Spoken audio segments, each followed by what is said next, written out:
News 7 தமிழின் 8 மணி செய்திகளுக்கு உங்களை வரவேற்பது சரண்யா நாகராஜன். ஆர்கே நகரில் வாக்காளர் அல்லாதோர் நாளை மறுநாள் 5 மணிக்கு மேல் தொகுதியில் இருக்கக்கூடாது என தேர்தல் ஆணையம் உத்தரவிட்டுள்ளது. வாக்குப்பதிவு நடைபெறும் ஏப்ரல் 12ஆம் தேதி மாலை 5 மணி வரை கருத்து கணிப்புகளுக்கும் தடை விதிக்கப்பட்டுள்ளது. இது தொடர்பாக தலைமை தேர்தல் அதிகாரி வெளியிட்டுள்ள அறிவிப்பில் 1951ஆம் ஆண்டு மக்கள் பிரதிநிதித்துவ சட்டப்பிரிவு 126 கீழ் தேர்தல் விதிமுறைகள் அமலில் இருக்கும் என தெரிவிக்கப்பட்டுள்ளது. மேற்குறிப்பிட்ட நாட்களில் பொதுக்கூட்டமோ ஊர்வலமோ நடத்தக்கூடாது என உத்தரவிட்டுள்ள தேர்தல் அதிகாரி தேர்தல் விவகாரத்தை மின்னணு வடிவிலான தகவல் சாதனம் மூலம் பொதுமக்கள் பார்வைக்கு வைக்கக்கூடாது என அறிவுறுத்தியுள்ளார். விதிமுறைகள் மீறப்பட்டால் 2 ஆண்டுகள் சிறை அல்லது அபராதம் அல்லது இரண்டும் சேர்த்து தண்டனையாக விதிக்கப்படும் என்றும் அவர் தெரிவித்துள்ளார். வாக்காளர் அல்லாதோர் 10ஆம் தேதி 5 மணிக்கு மேல் தொகுதியிலிருந்து வெளியேற வேண்டும் என உத்தரவிட்டுள்ள தலைமை தேர்தல் அதிகாரி 10ஆம் தேதி மாலை 5 மணி முதல் 12ஆம் தேதி மாலை 5 மணி வரை கருத்து கணிப்பு முடிவுகளை வெளியிட தடை விதித்தும் உத்தரவிட்டுள்ளார்.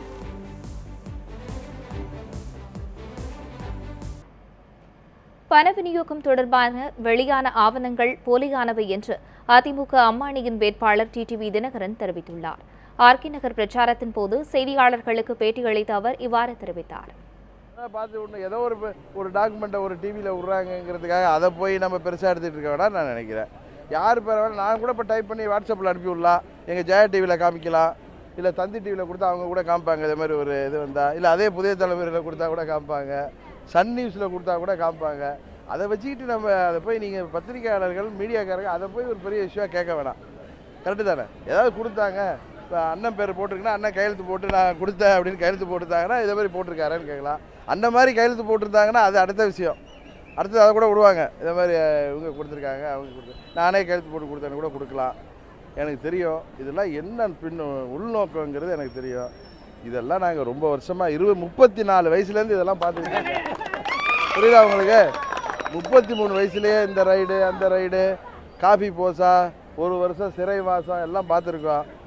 இதுக்கெல்லாம் போய் நான் பயந்தானே நம்மளை யாராலையும் தூக்கில் தொங்க விட முடியாது. கரெக்டாக? அதனால் இதுக்கெல்லாம் பயப்படுவோம். அரசியலுக்கு வந்துட்டோம், பொது வாழ்க்கைக்கு வந்துட்டோம். ஒரு மாபெரும் இயக்கத்தில் தொண்டராக இருக்கிற வாய்ப்பு, அந்த தொண்டர்களை வழிநடத்துகிற வாய்ப்பு வரப்போ எதிரிகள், சூழ்ச்சிக்காரர்கள், சதிகாரர்கள், கையாளாகாதவர்கள் இதெல்லாம் செய்வாங்க. அதெல்லாம் நம்ம பெருசாக எடுத்துக்கூடாது. நான் இல்லைன்னு வச்சுங்க, இன்னொரு தொண்டை தேர்தலில் நிற்பான். 1.5 கோடி பேரில் யார் வேணாலும் வருவாங்க. இந்த ஆர்கே நகர்லேயே அவ்வளோ தொண்டர்கள் இருக்காங்க, யாரை வேணாலும் நிறுத்துவோம். அதனால் இது ஒரு பெரிய விஷயமே இல்லை. இதுக்கு நாங்கள் பயப்பட போகிறது இல்லை. இதை மாதிரி இதெல்லாம் அம்மா எங்களுக்கு இதுக்கெல்லாம் பயிற்சியே கொடுத்துருக்காங்க. இதெல்லாம் இது கண்டுலாம் பயப்பட மாட்டோம். 33 வயசுலேயே சிறைச்சாலையை பார்த்தவன், இது ஒன்று இப்போ 53 வயசு ஆகிட்டு. இதுக்கெல்லாம் பயப்பட போகிறதும் இல்லை. இதை கண்டு நான் பயந்ததும் கிடையாது. இதெல்லாம் எங்கள் பிளட்டிலே கிடையாது, ரத்தத்திலேயே தைரியம் என்பது ஊட்டி வளர்க்கப்பட்ட.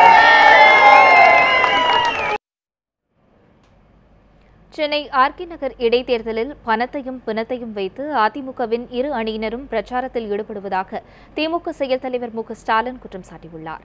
ஆர்கே நகரில் ஆதி திராவிடர் தெருவில் பிரச்சாரம் மேற்கொண்ட ஸ்டாலின் இடைத்தேர்தலில் திமுக வேட்பாளரை வெற்றி பெறச் செய்தால் தொகுதியின் அனைத்து பிரச்சினைகளும் தீர்க்கப்படும் என்று உறுதியளித்தார். அதிமுகவின் ஒரு அணி பணத்தையும் மற்றொரு அணி பிணத்தையும் வைத்து தேர்தல் பிரச்சாரத்தில் ஈடுபடுவதாக அவர் குற்றம் சாட்டினார். வாக்காளர்களுக்கு அதிமுக அம்மாணியின் சார்பில் பணம் வழங்கப்பட்டுள்ளதை வருமான வரித்துறை ஆதாரத்தோடு வெளியிட்டிருப்பதாகவும் ஸ்டாலின் அப்போது குறிப்பிட்டார்.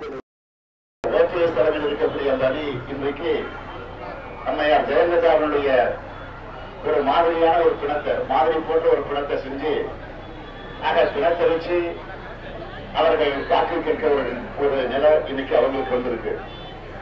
அதே மாதிரி இன்னொரு அணி அது பணம், இது பணம். ஜெயலலிதாவின் ஆட்சி தமிழகத்தில் தொடர ஆர்கே நகர் இடைத்தேர்தலில் டிடிவி தினகரனுக்கு ஆதரவாக தமிழ்நாடு சத்திரிய நாடார் இயக்கம் பிரச்சாரத்தில் ஈடுபட்டுள்ளதாக அதன் தலைவர் சந்திரன் ஜெயபால் தெரிவித்துள்ளார். நெல்லையில் பேட்டியளித்த அவர் ஆர்கே நகர் இடைத்தேர்தலில் டிடிவி தினகரன் 50,000 வாக்குகள் வித்தியாசத்தில் வெற்றி பெறுவார் என்றும் நம்பிக்கை தெரிவித்தார். புரட்சித் தலைவர் அம்மா அவர்களின் ஆட்சி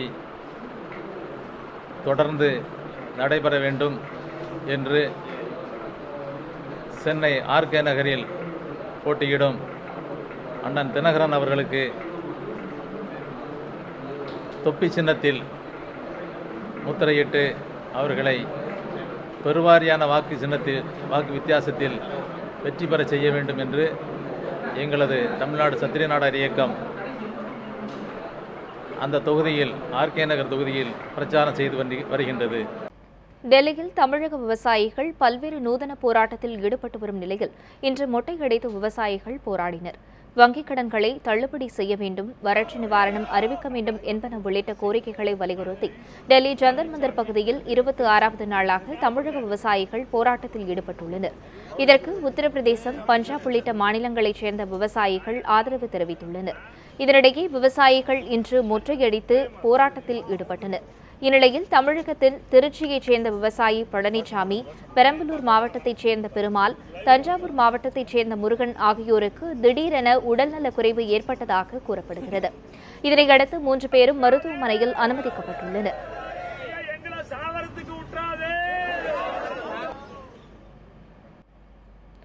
காவிரி மேலாண்மை வாரியம் அமைக்க வலியுறுத்தி தஞ்சாவூரில் 12வது நாளாக நீடிக்கும் போராட்டத்தில் வறட்சியை எடுத்துரைக்கும் வகையில் மண்பானைகளை உடைத்து தற்கொலை செய்து கொண்ட விவசாயிகளுக்கு அஞ்சலி செலுத்தினர்.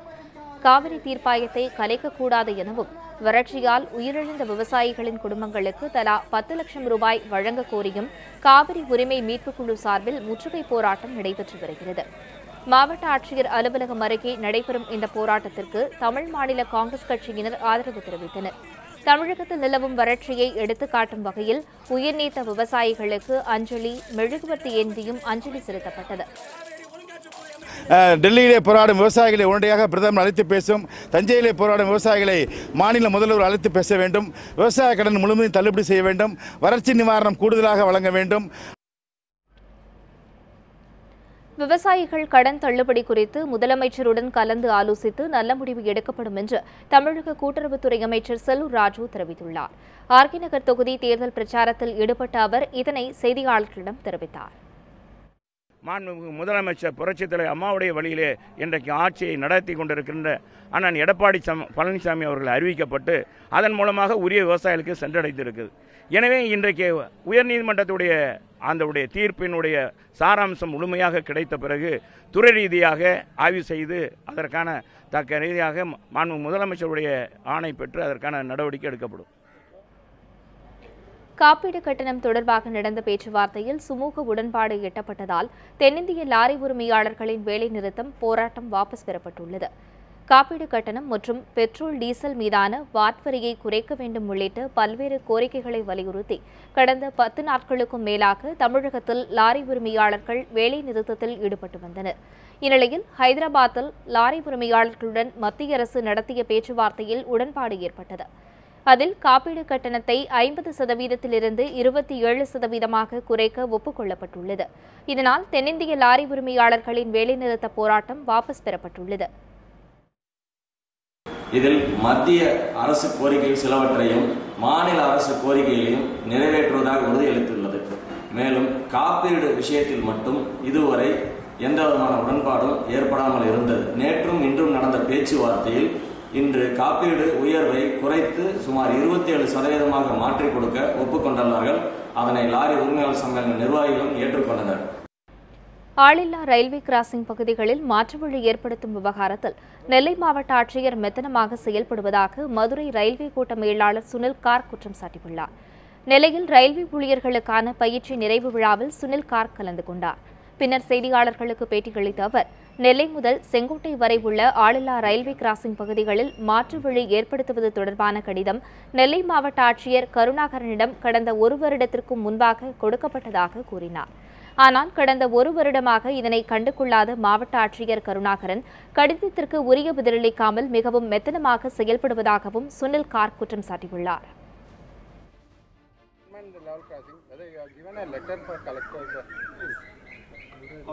More than 1 year back. And then the reminder given about 5-6 months back. தமிழகத்தில் இன்று வறண்ட வானிலையே காணப்பட்டது. அதிகபட்சமாக சேலம் மற்றும் வேலூரில் 40 டிகிரி செல்சியஸ் வெப்பம் சுட்டெரித்தது. முக்கிய நகரங்களில் பதிவான வெப்பநிலையை தற்போது பார்க்கலாம்.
இத்துடன் 8 மணி செய்திகள் நிறைவடைகின்றன. அண்மை செய்திகளுக்கு இணைந்திருங்கள் யூசுவன் தமிழுடன்.